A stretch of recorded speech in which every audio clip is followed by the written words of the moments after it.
Hello everyone, welcome back to our channel. तो आज हम बात कर रहे हैं आपका यूनिट 4 का ये जो टॉपिक है overview of girls education in Uttarakhand LT pedagogy, इसके बारे में हम बात करेंगे आज। तो सबसे पहले आप लोगों को पता है जैसे कि प्रदेश में हमारे बालिकाओं की शिक्षा को प्रोत्साहित करने के लिए अलग अलग किस्म के क्या कराए गए हैं, कार्यक्रम चलाए गए हैं या योजनाएं बनाई गई हैं, ठीक है, जिसके बारे में ही हमें इस टॉपिक के अंदर क्या करनी है, बात करनी है। जैसे कि आप लोगों को पता होगा गर्ल्स की एजुकेशन को बढ़ावा देने के लिए बहुत सारी चीजें हैं, जैसे अलग अलग तरीके की योजनाएं क्या करी गई हैं, चलाई गई हैं। कन्याधन योजनाएं भी बहुत सारी चलाई जाती हैं एजुकेशन को प्रमोट करने के लिए, ठीक है। तो उत्तराखंड की सरकार ने अलग अलग क्या बनाए हैं, इसके लिए योजनाएं बनाई हैं और इन्हीं में कुछ योजनाएं हम आज डिस्कस कर रहे हैं। जैसे कि आप लोगों ने देखा होगा कि कई बार क्या होता है ना, बच्चों का जो घर से डिस्टेंस है स्कूल की वो बहुत ज़्यादा है, जिसके तहत उत्तराखंड की सरकार को एक कदम उठाना पड़ा। तो क्योंकि उन्होंने देखा कि 1st से 8 तक एलिमेंट्री एजुकेशन तक तो बच्चे कर रहे थे, स्कूल आ रहे थे, क्योंकि आप लोगों ने देखा है मुफ्त और अनिवार्य शिक्षा का प्रावधान भी यहाँ पे है आरटी के तहत। लेकिन 9वीं क्लास से एनरोलमेंट रेशियो जो था, नामांकन अनुपात कह सकते हैं, नामांकन जो था वो बहुत ही क्या हो गया था, कम हो गया था, ठीक है। बच्चे छोड़ के जाने लगे थे स्कूल। तो इसका ध्यान देते हुए, और छोड़ने का मेन रीजन क्या था, मेन रीजन यही था क्योंकि रास्ते क्या है, पहाड़ी और मैदानी क्षेत्र थे और घर से स्कूल की दूरी क्या थी, बहुत अधिक थी। इसी कारण बालिकाओं ने क्या करा था, स्कूल छोड़ दिया था। इसके लिए तहत क्या क्या चलाई गई, बहुत सारी योजना चलाई गई, ठीक है। जिससे कि देखिए योजना चलाने का मुख्य उद्देश्य क्या था, याद रखिएगा कि वो अपनी माध्यमिक शिक्षा क्या कर पाए, पूर्ण कर पाए, क्योंकि ऐसा नहीं कर पा रही थी, ठीक है, क्योंकि रास्ते क्या थे, बहुत खराब थे। तो इन्हीं सभी समस्याओं को ध्यान में रखते हुए उत्तराखंड सरकार द्वारा क्या करा गया, बालिकाओं की शिक्षा को पूर्ण करने के लिए या प्रोत्साहित करने के लिए योजना का संचालन किया गया, ठीक है। और इस योजना का नाम क्या है, ध्यान दीजिएगा, इस योजना का नाम है उत्तराखंड बालिका शिक्षा प्रोत्साहन योजना। यानी कि बालिकाओं को शिक्षा के लिए प्रोत्साहित करने के लिए क्या चलाई गई, योजना चलाई गई। इसे साइकिल योजना के तहत भी जाना जाता है। हमारा जो शिक्षा निदेशालय है उत्तराखंड का, उन्होंने इस योजना का क्या किया है, संचालन किया है। ये यहाँ तक हमारे लिए बहुत महत्वपूर्ण है। शिक्षा मंत्रालय ने क्या किया इसका हमारे लिए, या शिक्षा निदेशालय ने हमारे लिए क्या किया, इसका संचालन किया है। नाम क्या है योजना का, उत्तराखंड बालिका शिक्षा प्रोत्साहन। और क्यों ऐसा किया गया, क्योंकि जो हमारे रास्ते थे वो बहुत दुर्गम थे, इतने अच्छे नहीं थे, जिसकी वजह से क्लास 8वीं के बाद बच्चे क्या करने लगे थे, स्कूल छोड़ने लगे थे, हमारी जो यहाँ की गर्ल्स थी, ठीक है। तो इस योजना को प्रदेश में अन्य महत्वपूर्ण नामों से भी जाना जाएगा, जैसे कि उत्तराखंड निशुल्क साइकिल योजना। तो याद रखेंगे, बहुत इंपॉर्टेंट लाइन है, 2 अलग नामों से इसको जाना गया है, उत्तराखंड निशुल्क साइकिल योजना कहें या उत्तराखंड मुफ्त साइकिल योजना, बात एक ही आ गई, लेकिन इस तरीके से इसे क्या करा जाएगा, जाना जाएगा, ठीक है। या उत्तराखंड साइकिल हेतु प्रोत्साहन योजना भी क्या है, इसका नाम है, ठीक है। और बालिका शिक्षा प्रोत्साहन योजना में उत्तराखंड सरकार द्वारा प्रदेश की बालिकाओं को साइकिल खरीदने हेतु क्या करी जाएगी, प्रोत्साहन के लिए राशि प्रदान की जाएगी। क्योंकि आप लोगों ने देखा है रास्ते जो हैं बहुत उबड़ खाबड़ हैं और कुछ बच्चे जो हैं बहुत ही ज़्यादा इंटीरियर से आते हैं, उनको बहुत ज़्यादा परेशानी हो रही थी और 9वीं कक्षा के बाद क्या कर रहे थे, स्कूल से पलायन कह सकते हैं आप, छोड़ रहे थे स्कूल। इसके तहत ये काम किया गया, ठीक है। अब अलग अलग तरीके की योजनाओं के बारे में हम इसके अंतर्गत बात करेंगे। जैसा कि आपको दिख रहा है, योजना का थोड़ा सा अवलोकन कर लेते हैं। योजना का नाम है उत्तराखंड बालिका शिक्षा प्रोत्साहन योजना। इसको आरंभ कब किया गया है, अभी आरंभित जो इसका वर्ष है वो यही है, 2024 हमारा जो चल रहा है, इसमें से आरंभ किया जाएगा। और क्यों करा जा रहा है ये आपको पता होना चाहिए, क्योंकि क्या हो रहा था, ड्रॉप आउट रेशियो बढ़ रहा था, उसको ध्यान में रखने के लिए, कंट्रोल में रखने के लिए काम किया गया। इससे लाभ क्या होगा, साइकिल खरीदने हेतु प्रोत्साहन राशि दी जाएगी। और लाभार्थी कौन है, कक्षा 9 में पढ़ने वाली बालिकाएं। अब मैंने इसीलिए आपको पहले ही ये डाउट क्लियर कर दिया था, क्योंकि देखिए 1 से 8 तक की एजुकेशन तो फिर भी क्या है, लगभग आप कह सकते हैं दी जा रही है या बच्चे ले रहे हैं, लेकिन 9वीं कक्षा में बच्चे छोड़ दे रहे हैं। क्यों, क्योंकि कुछ तो आप कह सकते हैं वो उनके फाइनेंशियल रीजंस भी हो सकते हैं, है ना, डिप्राइव्ड रीजंस भी हो सकते हैं, लेकिन कुछ रीजंस ये भी हैं कि रास्ते क्या है, बहुत ज़्यादा खराब थे। और नोडल विभाग कौन है हमारा इसका, उत्तराखंड शिक्षा निदेशालय, ठीक है। यहाँ तक आपको आई होप चीजें एकदम समझ में आ रही हूँ। और आवेदन का तरीका क्या है, उत्तराखंड बालिका शिक्षा प्रोत्साहन योजना आवेदन पत्र द्वारा, ठीक है। अभी एक वेबसाइट से जहां से भी हमने लिया है उसके पूरी हम आपकी इसलिए डिटेलिंग के थ्रू आपको समझा रहे हैं, ये अभी रिसेंट ही काम हुआ है। फिर अगली आपकी ये योजना है विशेष छात्रवृत्ति योजना। ये किन के लिए है, जो एक्स सर्विसमैन होते हैं, पूर्व सैनिक जो होते हैं, उनके बच्चों के लिए है। और इस योजना में क्या है कि हाई स्कूल, इंटरमीडिएट और तथा आप ऐसा कह सकते हैं कि ग्रेजुएट भी अगर आप हो रहे हैं वो बच्चे, तो उनके लिए धनराशि दी जाती है। ठीक है, अब ध्यान दीजिएगा, पूर्व सैनिकों के लिए अगर 80% से ऊपर अंक लाते हैं उनके बच्चे, तो 10th और 12th में क्रमशः का मतलब आप लोग समझ रहे होंगे, क्रम वाइज होगा। 10th के लिए जो पहला नंबर है वो, और 12th के लिए दूसरा। तो 10th क्लास के बच्चों के लिए अगर आप 80% लाते हैं तो आप देख रहे हैं इसमें 12,000 रुपये, और 12th के लिए 15,000 रुपये सालाना है। ठीक है, और स्नातक अगर कर रहे हैं तो 18,000 रुपये स्नातक क्या दिया जाएगा, गवर्नमेंट के द्वारा प्रदान किया जाएगा। ठीक है, इसका नाम क्या है, स्पेशल स्कॉलरशिप स्कीम। और किसके लिए है, एक्स सर्विसमैन के बच्चों के लिए। ठीक है, ये इतना हम याद रखेंगे। इसके बाद आपका है उत्तराखंड मुख्यमंत्री उच्च शिक्षा मेधावी छात्रवृत्ति प्रोत्साहन योजना। जैसा कि इसके नाम से ही आपको पता चल पा रहा है, उच्च शिक्षा के लिए क्या है, ये योजना का निर्माण किया गया है। क्योंकि देखिए, उच्च शिक्षा बच्चे बहुत सारे नहीं ले पा रहे थे, कुछ कारणों से, फाइनेंशियल रीजंस भी हो सकते हैं, अन्य रीजन भी हो सकते हैं। उसको बढ़ावा देने के लिए मेधावी जो छात्र हैं उनका प्रोत्साहन बढ़े, इस योजना की घोषणा की गई। इस योजना को मुख्यमंत्री पुष्कर सिंह धामी जी द्वारा 31/5/2023 यानी कि 31 आपका मई 2023 को इसकी घोषणा की गई। ठीक है, और उत्तराखंड मुख्यमंत्री उच्च शिक्षा मेधावी जो छात्रवृत्ति प्रोत्साहन योजना है, इसका उद्देश्य आप लोग समझ रहे हैं, ग्रेजुएशन या पोस्ट ग्रेजुएशन में बच्चे क्या हो, प्रोत्साहित हो और आए। इस योजना को उत्तराखंड मुख्यमंत्री उच्च शिक्षा प्रोत्साहन छात्रवृत्ति योजना के नाम से भी जाना जाएगा। तो ये भी परीक्षा की दृष्टि से हमारे लिए इंपॉर्टेंट लाइन हो जाती है। ठीक है, और स्नातक पाठ्यक्रम में अपने संकाय में प्रथम आने वाले बच्चे, देखिए प्रतिमाह के हिसाब से है, प्रतिमाह अगर बच्चे प्रथम आते हैं स्नातक संकाय में अपने उसमें, तो उसे 3,000 रुपये की धनराशि, द्वितीय आने पे 2,000 रुपये की, और थर्ड आने पे 1,000 रुपये की। फर्स्ट वाले आने वाले बच्चे को हर मंथ 3,000, सेकेंड आने वाले को 2,000 और थर्ड आने वाले को 1,000 देने का प्रावधान है।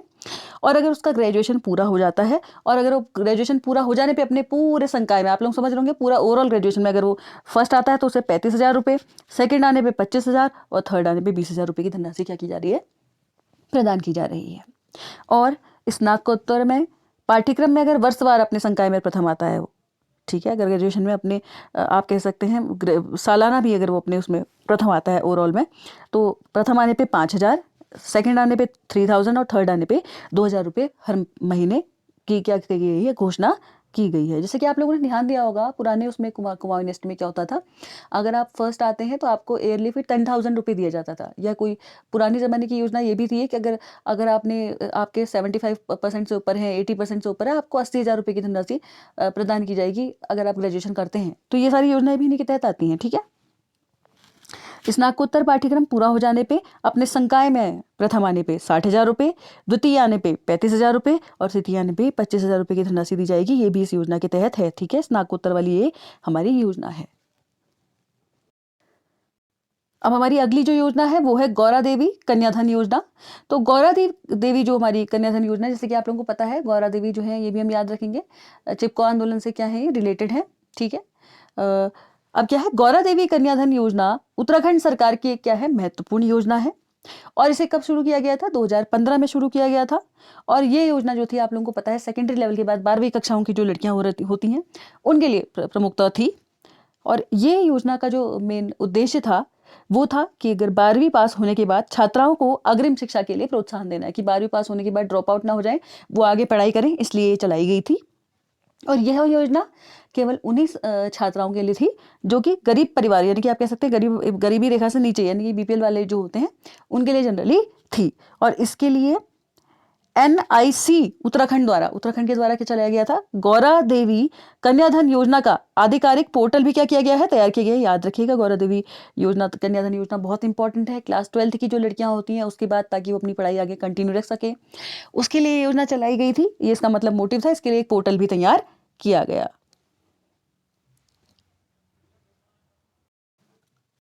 अब इस योजना में एक और चीज थी कि इस योजना के अंतर्गत छात्र मतलब जो आपकी छात्राएं होंगी, पात्र छात्राएं, कहने का मतलब ये है जो 12th के बाद आगे फर्दर पढ़ाई करेंगी, 12वीं उत्तीर्ण करने के बाद उन्हें कितना रुपए दिया जाएगा, 50,000 रुपए की आर्थिक सहायता दी जाएगी। साथ ही साथ अगर आपको योजना का लाभ लेना है, उसके लिए छात्रा का क्या होना जरूरी है, अविवाहित होना या फिर 25 वर्ष के बराबर या कम होना आवश्यक है। ध्यान दीजिएगा, छात्रा का अविवाहित या फिर 25 वर्ष के बराबर या फिर उससे कम होना आवश्यक है अगर उसे गौरा देवी योजना का लाभ उठाना है। कन्याधन योजना जो है, योजना के अंतर्गत छात्रा के परिवार की वार्षिक आय कितनी होनी चाहिए, ध्यान दीजिएगा, ग्रामीण वर्ष में, यानी कि जो रूरल एरियाज हैं, रूरल एरियाज में 15,976 रुपये होनी चाहिए, ठीक है। और शहरी क्षेत्र में 21,206 रुपये से अधिक नहीं होनी चाहिए। अब ये महीने का मत सोच लीजिएगा, हाँ, मतलब ये कितना हो, अब आप लोग समझ सकते हैं, बिलो पॉवर्टी लाइन है तो कितना सालाना होना चाहिए, महीने वाला होना चाहिए, महीने में, अब मतलब आप कॉमेंट सेक्शन में बता सकते हैं, ठीक है। तो आई होप आपको यहाँ तक चीजें एकदम क्लियर हो रही होंगी इससे रिलेटेड। अब ये नेक्स्ट है उत्तराखंड मुख्यमंत्री उत्थान योजना, ठीक है। इसके अंतर्गत क्या है, देखिए बहुत सारे बच्चे ऐसे होते हैं जो कॉम्पिटेटिव आगे तैयारी कर रहे होते हैं, जैसे कि IAS आपका जो होता है इंडियन एडमिनिस्ट्रेटिव सर्विस, या IPS हो गया, स्टेट PCS हो गया, NDA, CDS, मेडिकल इंजीनियरिंग या फिर अन्य प्रतियोगी परीक्षाओं की तैयारी अगर बच्चे करते हैं, ऑब्वियसली बात है 12th के बाद या फिर ग्रेजुएशन के बाद या फिर पोस्ट ग्रेजुएशन के बाद, तो उसके तहत ये हमारी सरकार के द्वारा क्या कदम उठाया गया है, निःशुल्क कोचिंग के साथ साथ लाभार्थियों को मुख्यमंत्री उत्थान योजना के तहत निम्नलिखित लाभ भी दिए जाएंगे। नाम क्या है, मुख्यमंत्री उत्थान योजना, याद रखेंगे। और ये किसके लिए है, अगर फर्दर तैयारी बच्चा आगे को कर रहा है, जिसके तहत NDA, CDS, IAS, IPS ये सारी वगैरह चीजें आएंगी। इसके तहत ऑनलाइन स्टडी मटेरियल प्रोवाइड कराया जाएगा, साथ ही साथ ऑफलाइन कक्षाएं दी जाएंगी। अभ्यास के लिए पुराने प्रश्न, क्योंकि आपको पता है PYQ से ही आपको ज़्यादा नॉलेज हो सकती है कि कहाँ पे क्या चीज़ आ रही है या क्या नया ट्रेंड है। और लास्ट है परीक्षा का पूर्ण सिलेबस, ये सारी चीज़ें क्या कराई जाएंगी, प्रोवाइड कराई जाएंगी। अब नई योजना आपकी है उत्तराखंड देवभूमि उद्यमिता योजना। अच्छा, इसके अंतर्गत क्या बात की गई है, उत्तराखंड सरकार द्वारा वर्ष 2023 में शिक्षण संस्थानों में पढ़ रहे छात्रों पर क्या किया जाएगा, आप ध्यान केंद्रित किया जाएगा। किस हिसाब से, केंद्र सरकार ने क्या किया, उत्तराखंड सरकार को के छात्रों के लिए हित में कुछ बहुत सारी योजनाएं क्या करी गई, चलाई गई, जिनमें से एक ये भी होगी। और उत्तराखंड सरकार के कैबिनेट ने दिनांक 24/8/2023 को छात्रों के हित में शुरू की जाने वाली एक और योजना के संचालन की क्या दी गई, आप कह सकते हैं मंजूरी दी गई, जिसका नाम क्या है, उत्तराखंड देवभूमि उद्यमिता योजना। और उद्यमिता को अंग्रेजी में आप क्या कह सकते हैं, एंटरप्रेन्योरशिप कह सकते हैं, ठीक है। देखिए कहने का सीधा सीधा मतलब ये, इसके अंतर्गत क्या होगा, कोई भी अगर जैसे आप कह सकते हैं स्टूडेंट है, वो अपना क्या कर सकता है, आगे जाके अपना स्टार्टअप शुरू कर सकता है। आप देखिए क्योंकि चूंकि बालक बालिकाएं दोनों ही इसमें आती हैं, तो बालिकाओं के दृष्टि से भी क्या हो जाती है, महत्वपूर्ण हो जाती है। मतलब एंटरप्रेन्योरशिप को बढ़ाने के लिए, स्टार्टअप को बढ़ाने के लिए, देखिए बिजनेस वगैरह की चीजों को भी बढ़ावा देने के लिए इस योजना के अंदर उद्यमिता योजना आपकी जो है, एंटरप्रेन्योरशिप प्लान कह सकते हैं एक तरीके से, इसको क्या दिया गया है, बढ़ावा दिया गया है। अब अगली है देवभूमि मुस्कान योजना, 2009 में शुरू की गई थी। और इसकी योजना के तहत जो डिप्राइव्ड क्लास होते हैं, यानी कि वंचित वर्ग के जो बच्चे होते हैं या छात्र होते हैं, उनकी उत्कृष्ट शिक्षा यानी कि एक्सीलेंट एजुकेशन उनको दिलाने के लिए इसके तहत बात की गई है। और इस योजना में क्या दी जाती है, निःशुल्क शिक्षा दी जाती है। लेकिन किस में, ध्यान दीजिएगा, खनन कार्य यानी कि माइनिंग ऑपरेशन से जुड़े लोगों के बच्चों को भी इस योजना में क्या किया गया है, सम्मिलित किया गया है। इसके लिए राज्य में कितने शिक्षा केंद्र हैं, 41, ठीक है। नेक्स्ट है आपका बाल वाटिका। 12 जुलाई 2022 को हमारे जो मुख्यमंत्री जी हैं पुष्कर सिंह धामी जी ने क्या किया, शिक्षा निदेशालय यानी कि एजुकेशन मिनिस्ट्री में बाल वाटिका आप लोग समझते हैं, अगर आप लोगों ने NEP 2020 पढ़ी है, उसमें क्या कहा था कि प्राथमिक से पहले की जो कक्षाएं होती हैं उसे बाल वाटिका का नाम दिया गया है, ठीक है। शुभारंभ कर उत्तराखंड में नई शिक्षा नीति 2020 को क्या किया गया था, लागू किया था। सरकार का ये दावा है कि ऐसा करने वाला उत्तराखंड देश का पहला राज्य बन गया है। ये बहुत ही इंपॉर्टेंट क्वेश्चन परीक्षा की दृष्टि से महत्वपूर्ण बन गया है। ध्यान दीजिएगा, NEP 2020 में आप लोगों को पता है, जिसमें फाउंडेशनल पीरियड जो होता है, जिसके अंतर्गत हमने बात की थी, बाल वाटिका भी इसके अंतर्गत आया था, तो वो बाल वाटिका शुरू करने वाला उत्तराखंड क्या बना, पहला राज्य बना। प्रदेश के सभी विकास खंडों के आंगनबाड़ी केंद्रों और स्कूलों में क्या की गई, बाल वाटिका जो कक्षाएं थी उनको प्रारंभ किया गया। निजी स्कूलों में नर्सरी की पढ़ाई अब आंगनवाड़ी और सरकारी स्कूलों में पढ़ने वाले बच्चों की कक्षा बाल वाटिका में लगेगी। ध्यान दीजिएगा, ठीक है। ये NEP 2020 के तहत से इसके तहत बात की गई, ठीक है। तो आज की वीडियो में इतना ही, लेकिन याद रखिएगा अभी बहुत सारी और योजनाएं हैं, तो जो इस पे 2 या 3 वीडियोस और आएंगी, क्योंकि बहुत सारी योजनाएं हैं और ये कुछ हटके टॉपिक है, तो पेपर में क्वेश्चन आने की संभावनाएं ज़्यादा हैं। तो कैसी लगी आज की वीडियो, कमेंट सेक्शन में कमेंट करके ज़रूर बताइएगा। बने रहिए हमारे चैनल पे और ज़्यादा से ज़्यादा शेयर कीजिएगा इस वीडियो को। हो सकता है कि कोई बहुत ज़्यादा तैयारी कर रहा हो और उनको चीज़ें नहीं मिल पा रही हो, तो उनकी मदद हो जाएगी आपकी उससे, ठीक है। तो ज़्यादा से ज़्यादा शेयर कीजिएगा, कमेंट कीजिएगा, सब्सक्राइब करिएगा और बेल आइकॉन को ज़रूर प्रेस कीजिएगा अगर चैनल पे नए हैं, ठीक है। और कैसी लगी ये वीडियो कमेंट में ज़रूर बताइएगा, ठीक है। और किस टॉपिक में आपको वीडियो चाहिए ये भी ज़रूर बताइएगा। Thank you.